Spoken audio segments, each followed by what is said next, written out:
যদি আমরা স্বচ্ছতা মেনটেন করতে পারি, আমাদের দরজা খুলবে জানালা বন্ধ হবে, জানালা খুলবে দরজা বন্ধ হয়ে যাবে। এই বিপদ থেকে বের হয়ে আসা দরকার। মাননীয় স্পিকার, এখানে এই বাজেটে আমাদের ৭১-এর মুক্তিযুদ্ধে যারা অংশগ্রহণ করেছেন তাদের পূর্বের ভাতাটা বহাল রাখা হয়েছে। খেতাবপ্রাপ্ত মুক্তিযোদ্ধাদের ভাতা কিছুটা বৃদ্ধি করা হয়েছে। আমি অনুরোধ করব সকলেরটা বৃদ্ধি করে দেন। প্রয়োজন সবার আছে। খেতাব যারা পেয়েছেন তাদেরকে তো জাতি আলাদা সম্মান করে, কিন্তু প্রয়োজনটা আছে সবার। এই জন্য সবাইকে এই জায়গায় সম্মানের জায়গায় আমরা নিয়ে আসি। গত 17.5 বছরে যত মানুষ জুলুমের শিকার হয়েছে, এমনকি 28 অক্টোবর থেকে, 28 অক্টোবর শুধু জামাতের লোকেরা নিহত হয় নাই, একদিনে 34 জন মানুষ বিরোধী দলের নিহত হয়েছিল। তার মধ্যে 14 জন জামাত ইসলামের, 20 জন বিএনপির। পল্টনের ঘটনাটা ছিল সবচাইতে লোমহর্ষক, হৃদয় বিদারক, অমানবিক, পাশবিক। এই জন্য এইটা রেকর্ডে গিয়েছে।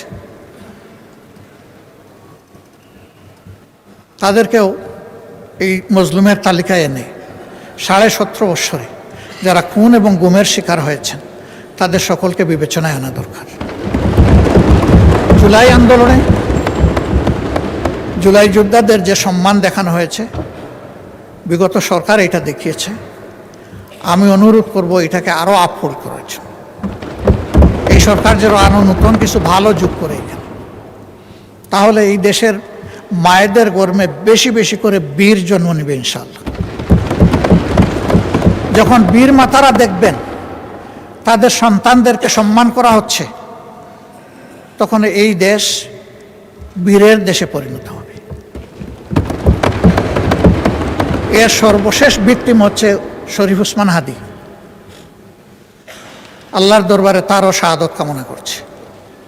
এই সবগুলার শুধু সামাজিক মূল্যায়ন নয়, বিচারিক মূল্যায়ন হতে হবে। সব কালপিটদেরকে, সে যত বড় যত উঁচু মাপের হোক, তাদেরকে বিচারের আওতায় আনতে হবে। কিন্তু সরকারের এই 4 মাসে একটা গণতান্ত্রিক সরকার প্রতিষ্ঠিত হওয়ার পর বিচারের যে গতি এই সমস্ত ক্ষতিগ্রস্ত ব্যক্তি এবং পরিবার আশা করেছিল, সেটা আমরা দেখতে পাচ্ছি না। আমরা দৃশ্যমান অগ্রগতি দেখতে চাই এই বিচারে। এবং আমি বিশ্বাস করি আমাদের নেতৃবৃন্দ নিহত হয়েছেন বেশি, কিন্তু জনশক্তি, কর্মী তো নিহত হয়েছে বিএনপিরই বেশি। দল হিসাবে আপনাদের একটা দায়িত্ব আছে নিঃসহকর্মীদের উপর ইনসাফ করার। সরকার হিসাবে দায়িত্ব আছে সারা দেশবাসী মজলুমদের উপর ইনসাফ করার। সেই ইনসাফটা আপনারা নিশ্চিত করেন। আমরা ইনসাফের কিছু তারতম্য দেখছি, সহযোগিতার জন্য দৃষ্টি আকর্ষণ করছি। প্রথম দিকেই সরকারের পক্ষ থেকে কিছু অনুদান দেওয়া হয়েছে 2টা ঈদে। একেবারে শেষ মুহূর্তে সময়ের কিয়ামত সময় গিয়ে আমাদেরকে বলা হয়েছে আপনাদের জন্য আছে। এ কাজটা করবেন না। সব জায়গায় সমাহারে দিবেন এবং একই সাথে সরকারি দল, বিরোধী দল সবাইকে অবহিত করবেন। এটাকে তো আমরা খাবো না। হ্যাঁ, আমাদের দলের একজনের ব্যাপারে গতকালকে এখানে এক ভাই দাঁড়িয়ে কথা বলেছেন, আমরা তার ব্যাপারে দৃষ্টি দিয়েছি। এটা আমিও যদি হই তা আমাকে আপনারা নিন্দা করবেন, অসুবিধা নেই। কিন্তু জনগণের হক শুধু আমরা বিরোধী দলের এমপি এই কারণে যেন নষ্ট না হয়। প্রসঙ্গত বলতে চাই, প্রথম অধিবেশনের শেষ বক্তব্যে মাননীয় প্রধানমন্ত্রীর আগে আমি একটু কথা বলার সুযোগ পেয়েছিলাম। যে এলাকার মানুষ আমাকে নির্বাচিত করে এখানে পাঠিয়েছে, মিরপুর কাফরুলের ঢাকা 15 আসনের মানুষ, তাদের কিছু সুখ দুঃখের কথা বলেছিলাম। মাননীয় প্রধানমন্ত্রী সদয় হয়ে আমাকে তার বক্তব্যে বলেছিলেন যে আপনার ওই বিষয়গুলো আমাকে আপনি দিয়ে সহযোগিতা করুন, তথ্য দিয়ে। আমি 4 দিনের মাথায় সেটা তার দপ্তর এবং সংশ্লিষ্ট দপ্তরগুলোতে পৌঁছেছি। এরপরে আবার কিছুদিন আগে একটা সফট রিমাইন্ডার দিয়েছি। হয়তো অনেক কাজের ভিড়ে চাপে তিনি এদিকে খেয়াল দিতে পারেননি, কিন্তু আমি যে একটা ভুল করে ফেলেছি, আপনার এই আশ্বাসের পরে আমি যে এলাকার জনগণকে বলেছি যে মাননীয় প্রধানমন্ত্রী এটার দায়িত্ব নিয়েছেন, আপনারা আশ্বস্ত থাকুন।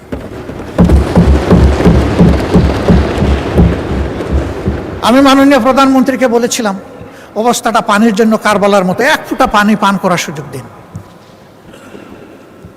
পানির জন্য এখন ডেইলি সেখানে মানুষ বিক্ষোভ করে।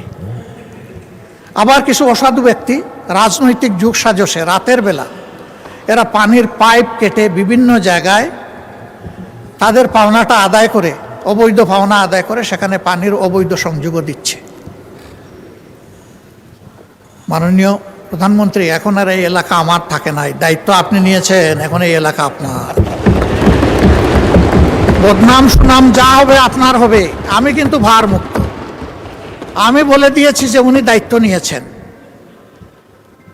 এখন আপনি কি করবেন সেটা আপনার ব্যাপার।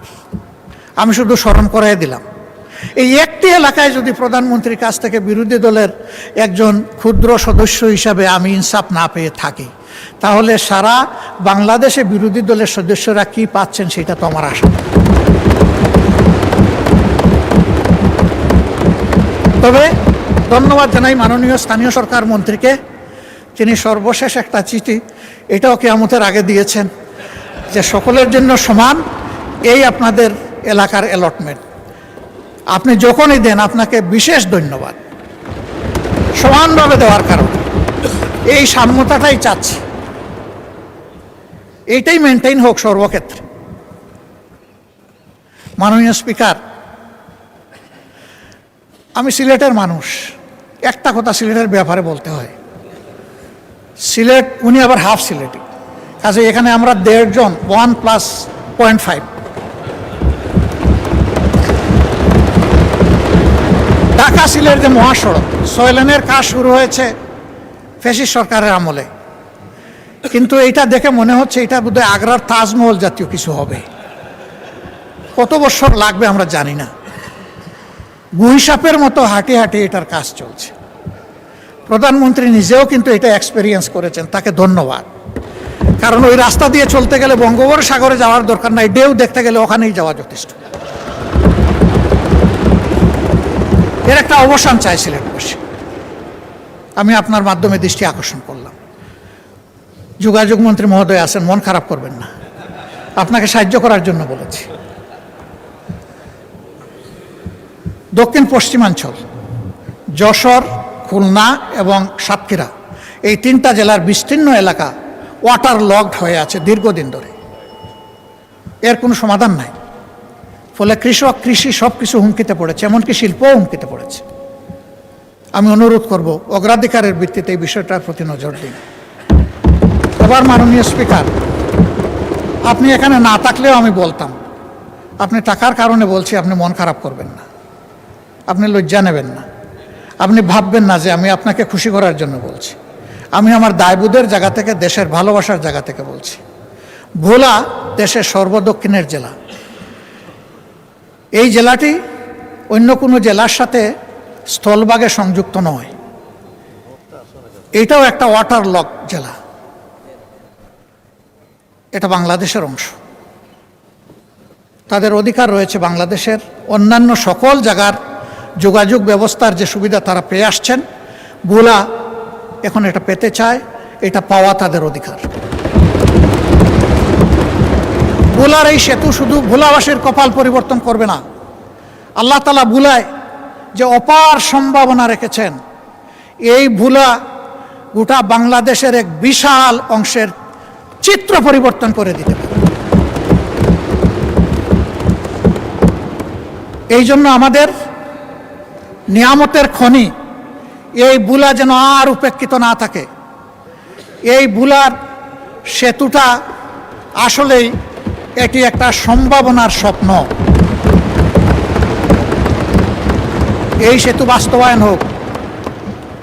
আমার এই প্রস্তাবে সরকারি দল খুশি না, আমি কি করবো, আপনার দলই খুশি না। ওই তারা তো সেই রকম উষ্ণ অভিনন্দন জানালেন না। মাননীয় স্পিকার, আমি আরো আপনাকে আশ্বস্ত করছি, ভোলা আমার শ্বশুর বাড়ি নয়।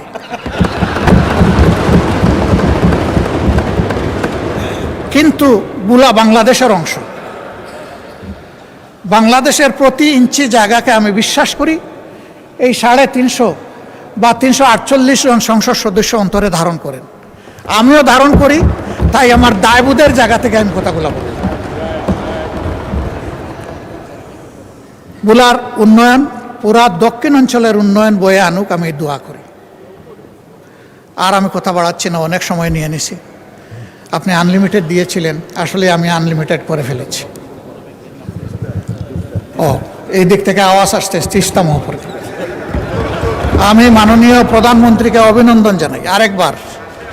তার সফরের পরে অভিনন্দন জানিয়েছিলাম, আরেকবার অভিনন্দন জানাই। তিস্তা মহাপরিকল্পনা বিষয়ে তিনি শক্তিশালী বন্ধু দেশ চীনের সাথে কথা বলেছেন এবং পানি সম্পদ মন্ত্রী গতকাল তার বক্তব্যে আশ্বস্ত করেছেন যে ইনশাল্লাহ যে নামেই হোক কাজ শুরু হয়ে যাবে। আমরা নামের কাঙ্গাল নই, আমরা কামের কাঙ্গাল। কামটাই দেখতে চাই। নাম নিয়ে শেষ কথা বলে আমি বিদায় নেই। আমি সিলেটের মানুষ, চাকরি করেছি সুনামগঞ্জ, আমার বাড়ি মৌলভীবাজার, বিয়ে করেছি সিলেট জেলায়। 3টা জেলা আমার খাবার হয়েছে। তো সুনামগঞ্জে একটা শিক্ষা প্রতিষ্ঠান স্থানীয় লোকেরা গড়ে তুললেন তাদের নিজের অর্থে এবং পরিশ্রমে। ভালো মানসম্মত একটা কলেজ, কিন্তু এমপিওভুক্ত হয় না। এইটা 96-2001 সালের সরকারের সময়। কোন সরকার ছিল এটা বুঝতেই পারছেন। তো মন্ত্রী মহোদয় এলাকার যিনি ছিলেন, তার একজন ঘনিষ্ঠ লোককে এলাকার লোকেরা ধরলো যে আমাদের এইটা একটু আপনি করে দেন। সে যখন গিয়ে বলল, তো উনি বললো ঠিক আছে করে দিব, এখানে আমার নাম থাকবে কিনা। ওই যে তাদের সাথে আলাপ করে দেখি লিডার, আর সে আলাপ করছে, লোকেরা খুব মন খারাপ করছে যে সব কিছু আমরা করলাম, ওনার নামে এখন কলেজ দিয়ে দিব, এটা কোন ধরনের ইনসাফ। তো তারা মন খারাপ করে পাকিস্তান আমলের এক সরপঞ্চের কাছে গেছে। তখন তো আর মেম্বার ছিল না, সরপঞ্চ ছিল। এই বৃদ্ধ লোকের কাছে গিয়ে বলছে যে ঠেকলে নাকি বৃদ্ধের কাছে আসতে হয়, আপনি একটু বুদ্ধি দেন, কি করব। আমাদের যুবকরা শুনে তো খেপে গেছে, বলে যে সারা জীবন আমাদের এমপিভুক্তি হওয়ার দরকার নেই, আমরা এইভাবেই চলব।